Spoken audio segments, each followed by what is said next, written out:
Қайырлы күн, құрметті оқырмандар және әлеуметтік желі қолданушылары. Иван Шухов атындағы орталық қалалық кітапхана әдебиеттің қаймағатты айдарын жалғастырады.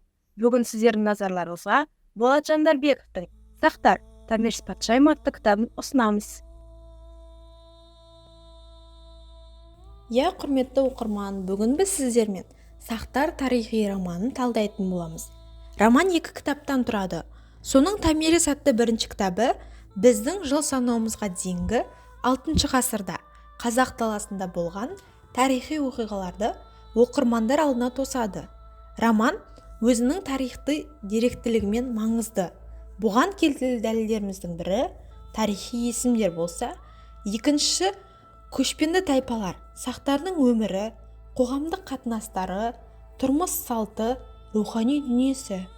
Сол заманда сақтарды бастарына үшкір таяқ кигендер, хаома сусын дайындайтындар, күшегендердің алтынын күзететіндер деп атаған. Болат Жандарбеков «Сақтар» тарихи романын кезінде Цицерон тарихтың атасы деп атаған біздің заманымызға дейінгі 490-425 жылдар аралығында өмір сүрген грек тарихшысы Геродоттың тарихи еңбектеріне негізделіп жазылған. Романның оқырмандарға қатты әсер ететін жерлерінің бірі парсылар мен сақтар арасындағы ұзаққа созылған шайқас. Бұған дейін Кир бастаған парсылардың қалың қолы сақтардан айтарлықтай қарсылық көрген жоқ болатын.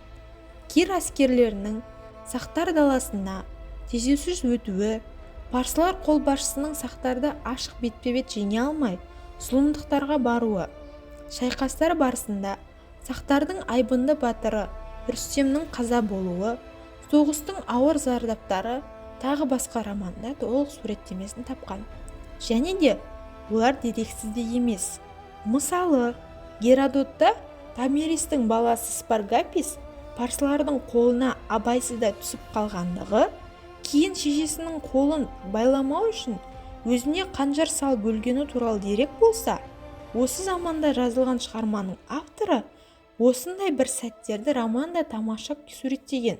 Міне, соңғы шайқастың да уақыты келіп жетті. Бұл жерде Жандарбековтың соғыс психологиясын қаншалықты терең түсіне алғандығына таң қалмасқа болмайды. Шайқас алдында қарсы тұрған екі өлімге бара қою оңай емес. Оның үстіне бұл қақтығыс ең шешуші соғыс болмақ. Не көшпенділер елінен жерінен айырылмақ, не парсылар жеңіп, оны сақтар үшін құлдық орнамақ. Дәл осындай темппен кітабымыз жалғасады.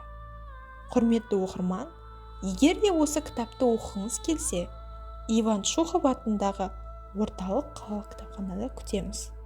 Сау саламатта болыңыздар. Назарларыңызға рахмет.